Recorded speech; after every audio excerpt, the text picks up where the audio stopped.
Hey guys, আসসালামু আলাইকুম ভাই বন্ধুরা, কেমন আছেন আপনারা সবাই? আশা করি অনেক ভালো আছেন।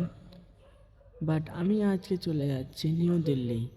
হ্যাঁ, কেন যাচ্ছি, কি কারণে যাচ্ছি সব বলকে বলবো। বলকটা লাস্ট পর্যন্ত দেখতে আর তোমরা তো জানো বস, আমরা ছেলে মানুষ কি করতে নিউ দিল্লি যাব, এটা তো আপনারা জেনেই গিয়েছেন বলকটাতে।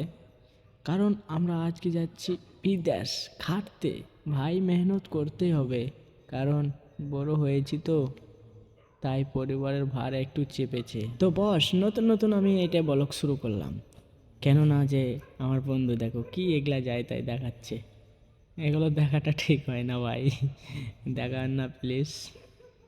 তো আমরা বেশি দেরি না করে যাই তাড়াতাড়ি, তাহলে যে স্টেশন না হলে ট্রেনটা ছুটে গেলে ফের আবার মুশকিল। তাই চলে গেলাম তাড়াতাড়ি ভাই। যাওয়ার পর দেখছি একটু আইস মস্তি করেই যাই। তো দেখছো ভাই, আমার ঘরে একদম দুটা ব্যাগ চাপিয়ে দিয়েছে। কি বলবো এদেরকে, ভাই আমি বলছি কত ভারী লাগছে, আয় রে তাড়াতাড়ি আয়, জলদি ব্যাগটা নে। দিয়ে আমি চললাম পাগলার মতন হাঁটতে শুরু করলাম। তো এই যে আমরা স্টেশনের ওপরে চড়নেওয়ালাই আছি এখন। তো এই তো চড়ে গেলাম। তো গাইজ দেখতে পাচ্ছ আমাদের এখানে বৃষ্টি, অনেকগুলো বৃষ্টি হচ্ছে, সেই জন্য চলে আসলাম স্টেশনের ভিতরে। কেননা স্টেশনের ভিতরে গেলে পরে একটু বাজবে। তো আমরা ওয়েট করছিলাম আমাদের ট্রেন আসার সময়।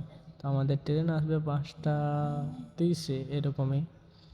তো আমরা ওয়েট। আর হ্যাঁ বন্ধু, একটা কথা মাথায় সবসময় রাখবে, ট্রেনের আসবা এই স্টেশনের পাশে এই কান্ধায় দাঁড়াবে না, কারণ কখনো भी ট্রেন আসতে পারে, তোমাকে হরেন দেবে। বাট সরি ভাইরা, মাফ করবেন, কারণ ট্রেনটা দেখাইতে পারলাম না যে ট্রেনটা এসেছিলো আমাদের এখানে। তো ভিডিওটা আমি অলরেডি বন্ধ করে দিয়েছি। তো এই যে আমি স্যাড সং ভিডিও বানাতে শুরু করে দিয়েছি।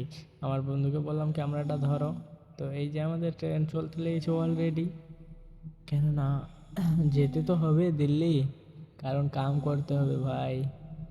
তো আমি একটু জুম করে দেখার চেষ্টা করছিলাম যে পিছিয়ার বগিগুলো দেখা যাচ্ছে কিনা, বাট দেখা